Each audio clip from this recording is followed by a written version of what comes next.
భారతదేశానికి అమెరికా వ్యవసాయ మన పాల ఉత్పత్తుల్ని పంపిస్తానంటుంది. దాంట్లో భారతదేశం వద్దంటుంది. ఎందుకంటే అక్కడ నాన్ వెజ్ మిల్క్ అన్నటువంటిది.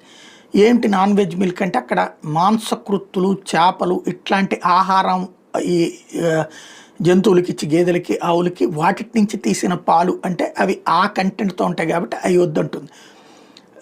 ఇప్పుడు దాంట్లో చర్చల తర్వాత భారతదేశం చెప్పే పాయింట్ ఏంటంటే అక్కడ ప్లాంట్ బేస్డ్ డైట్ అంటే కొన్ని చోట్లను ప్లాంట్లలో పెంచుతారు, అక్కడ కేవలం గడ్డే వేసి పెంచుతారనమాట. అట్లాంటివి అయితే మాత్రమే అలౌ చేస్తాం.